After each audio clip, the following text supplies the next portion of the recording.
इनके पेट में मरोड़ हो रही है। ओवैसी साहब 100 सीटों पे लड़े, ये लोग 400 सीटों पे लड़कर भाजपा को फायदा पहुंचाएं, ये लोग बीजेपी के एजेंट नहीं। लेकिन एक ओवैसी बेबाक बोलने वाला कायद जिसके सर पे टोपी है, जिसके चेहरे पे दाढ़ी है, जिसका लिबास सुन्नत रसूल है, जो बाबा भीमराव अंबेडकर साहब के संविधान को सामने रखकर देश की अखंडता को बचाता है, उसको बीजेपी की बी टीम सी टीम बोलते हैं। लेकिन मैं आपको बता रहा हूं, समाजवादी, बसपा, कांग्रेस, सबसे ज्यादा ये लोग परेशान हैं।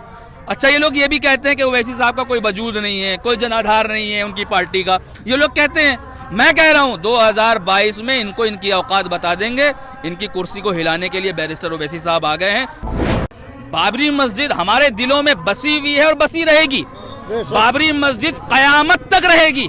बाबरी मस्जिद के लिए हम हमेशा आवाज को बुलंद करते रहेंगे, बोलते रहेंगे और अपनी नस्लों को आकर बताएंगे, अपनी नस्लों को बता कर जाएंगे कि यहाँ पर बाबरी मस्जिद थी, यहाँ पर जालिमों ने, यहाँ पर शर्रीर लोगों ने, शैतानों ने इसको मुनहदिम किया था, इसको शहीद किया था।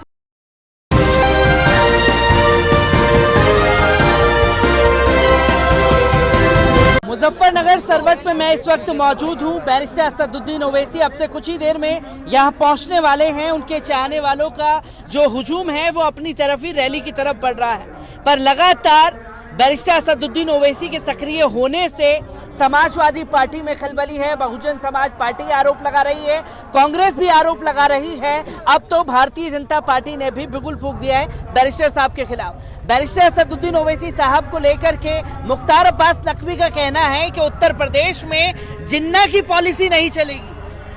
देखिए, मैं आपको पहले भी बता चुका हूं और फिर आपके चैनल के माध्यम से बता रहा हूं कि यूपी के अंदर बैरिस्टर असदुद्दीन ओवैसी साहब का राजनीतिक कद दिन ब दिन बढ़ता जा रहा है, राजनीतिक जनाधार बढ़ रहा है, नौजवान बदलाव चाहता है, जिसकी वजह से जितने भी नामों यहाँ सेकुलर सियासी जमातें हैं, समाजवादी, बसपा, कांग्रेस, लोकदल और भाजपा वाले सबसे ज्यादा परेशान नजर आ रहे हैं।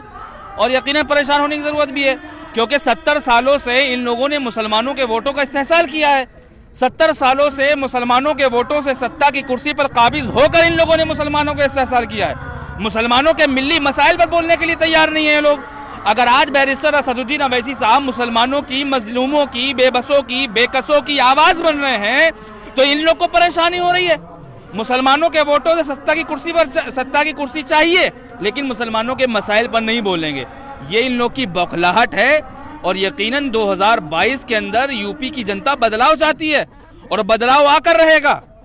बदलाव नौजवान चाह रहा है कि जो आज बीजेपी गवर्नमेंट के अंदर जो हालात पैदा किए गए हैं, उत्तर प्रदेश के अंदर जो हालात पैदा, आप देखिए नाम बदल रहे हैं, नाम बदलने की राजनीति चल रही है। सड़कें, जिन्होंने कहा था गड्ढा मुक्त हम सड़कें देंगे, उसका बिल्कुल उल्टा हुआ है। अभी मैं आ रहा हूँ बिजनौर से, लगातार इतनी लंबा सफर करके आ रहा हूँ, इतने मोटे मोटे गड्ढे हैं कि पहिया उसमें धंस गया, और ये लोग कहते हैं गड्ढा मुक्त की बात करते हैं। दूसरी तरफ ये लोग बात करते हैं बेटी बचाओ बेटी पढ़ाओ का नारा देते हैं।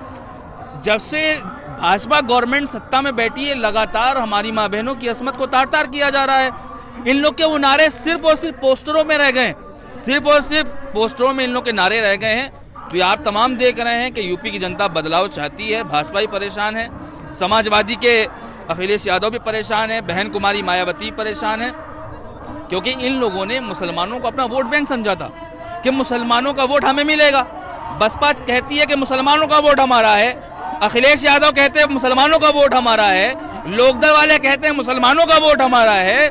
लेकिन मेरा सवाल ये है कि जब मुसलमानों पे जुल्म होता है, अत्याचार होता है, बाबरी पे बोलने वाला कोई नहीं, दादरी पे बोलने वाला कोई नहीं, एक गाय के नाम पर बेकसूर मुसलमान की हत्या हो जाती है, वाहियात नारों के नाम पर मुसलमानों की मॉब लिंचिंग की जाती है, जब अखिलेश यादव कौन से बिल में घुसकर बैठ जाते हैं, बहन कुमारी मायावती कौन से बिल में घुसकर बैठ जाती हैं, राहुल गांधी और सोनिया गांधी क्यों नहीं बोलते।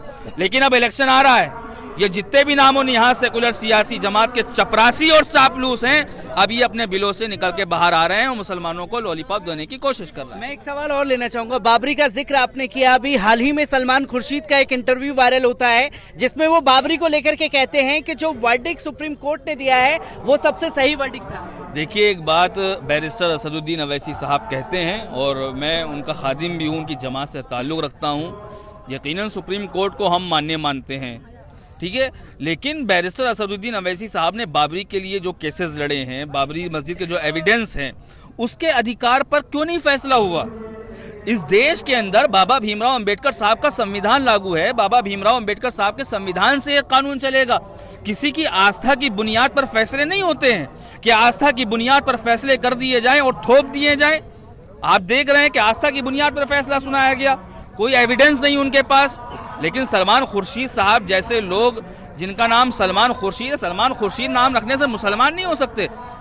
आप देख रहे कौम के अंदर ये दोगलापंथी लोग, सलमान खुर्शीद जैसे लोग बैठे हुए हैं और मुसलमानों को बहकाने का काम कर रहे हैं। लेकिन यही कहूंगा, बाबरी मस्जिद हमारे दिलों में बसी हुई है और बसी रहेगी। बाबरी मस्जिद कयामत तक रहेगी। बाबरी मस्जिद के लिए हम हमेशा आवाज को बुलंद करते रहेंगे, बोलते रहेंगे और अपनी नस्लों को आकर बताएंगे, अपनी नस्लों को बताकर जाएंगे कि यहाँ पर बाबरी मस्जिद थी, यहाँ पर जालिमों ने, यहाँ पर शर्रीर लोगों ने, शैतानों ने इसको मुनहदिम किया था, इसको शहीद किया था। इसी के साथ साथ मैं ये कहना चाहूंगा, भारतीय जनता पार्टी का बी टीम तो असद साहब को कहा जा रहा है, पर केजरीवाल भी दिल्ली से उठकर के उत्तर प्रदेश में आए हैं, 403 सीटों पर लड़ने का ऐलान कर दिया है और अब हर जगह मंचों से ये कह रहे हैं कि अगर हमारी सरकार बनी तो राम मंदिर के दर्शन जो है वो फ्री में कराएंगे। भाई, राम मंदिर के दर्शन करने के लिए अब ये सब सॉफ्ट हिंदुत्व राजनीति खेल रहे हैं। सबको वोट चाहिए। मैं आपसे कह रहा हूं कि 2022 के इलेक्शन आ रहे हैं। आपने कहा कि अरविंद केजरीवाल 400 सीटों पर चुनाव लड़ने का ऐलान कर रहे हैं। दूसरी तरफ कांग्रेस भी 400 सीटों का ऐलान कर रही है, समाजवादी भी ऐलान कर रही है, बसपा भी ऐलान कर रही है। हम 100 सीटों पर ऐलान कर रहे हैं तो उनके पेट में मरोड़ हो रही है, इनके पेट में मरोड़ हो रही है। ओवैसी साहब 100 सीटों पे लड़े, ये लोग 400 सीटों पे लड़कर भाजपा को फायदा पहुंचाए। ये लोग बीजेपी के एजेंट नहीं। लेकिन एक ओवैसी बेबाक बोलने वाला कायद, जिसके सर पे टोपी है, जिसके चेहरे पे दाढ़ी है, जिसका लिबास सुन्नत रसूल है, जो बाबा भीमराव अंबेडकर साहब के संविधान को सामने रखकर देश की अखंडता को बचाता है, उसको बीजेपी की बी टीम सी टीम बोलते हैं। लेकिन मैं आपको बता रहा हूं, समाजवादी, बसपा, कांग्रेस, सबसे ज्यादा ये लोग परेशान हैं। अच्छा, ये लोग ये भी कहते हैं कि ओवैसी साहब का कोई वजूद नहीं है, कोई जनाधार नहीं है उनकी पार्टी का, ये लोग कहते हैं। मैं कह रहा हूं 2022 में इनको इनकी औकात बता देंगे। इनकी कुर्सी को हिलाने के लिए बैरिस्टर ओवैसी साहब आ गए हैं। 2022 में पता चल जाए कितना जनाधार है, कितना जनाधार नहीं है।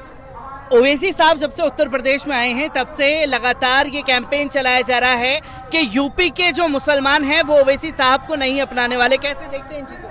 जो मुसलमान ये कहते हैं कि ओवैसी साहब की बी टीम है, मैं उनको ये कहना चाहता हूँ कि 75 साल से हम लोग परेशान हैं। अपने 5 साल ओवैसी साहब को दिए जाए, उसके बाद देखें कि ओवैसी साहब क्या करते हैं। तो हम परेशान नहीं हैं, तो बी टीम मत कहें, मुसलमान एकजुट दिखाएं। क्योंकि मुस्लिम हिस्सेदारी की बात कही जा रही है तो मुसलमानों को ही पाकिस्तान भेजने की बात भारतीय जनता पार्टी कह रही है, सपा के नेता भी कह रहे हैं। देखो, जो लोग ये इस तरह की बातें करते हैं वो बिल्कुल गलत करते हैं, उन्हें नहीं करना चाहिए इस तरह की बातें। ये हमारा देश है, ये हमारे पूर्वजों की ज़मीन है, ये हमारे जो बुजुर्ग हैं यहाँ दफन है, ये हमारी ज़मीन है। जो इस तरह की बात करते हैं बिल्कुल गलत करते हैं। क्योंकि ओवैसी साहब की जो मुस्लिम हिस्सेदारी की बात लगातार अपने मंचों से उठा रहे हैं, उसे किस तरीके से देख रहे हैं? तो मुस्लिम की हिस्सेदारी की बात क्यों ना की जाए? पिछले 70 साल से हमेशा मुस्लिमों का वोट लिया जाता है, तो इस बार हिस्सेदारी की बात की जा रही है तो क्या गलत की जा रही है? जो 7% की जो वोटर हैं वो अपने हिस्सा लेते हैं, 2% के जो वोटर हैं वो अपने हिस्सा लेते हैं। अगर 20% मुसलमान अपने हिस्से की बात करते हैं, क्या गलत कर रहा है? कुछ भी गलत नहीं कर रहा है मुसलमान ऐसी बात करके। 20% हिस्सेदारी की बात हो रही है तो कुछ गलत बैरिस्टर असदुद्दीन ओवैसी साहब नहीं कर रहे हैं, पर लगातार निशाने पर तमाम सेकुलर पार्टियों के ओवैसी साहब है। किस तरीके से देख रहे हैं? इस टाइम जना मुस्लिम जागरूक हो चुका है, वो जना बैरिस्टर असदुद्दीन की तरफ को नजराने के हिसाब से देख रहा है। 2022 में जो है ना, अब क्या ओवैसी काफी सीटें निकालेंगे।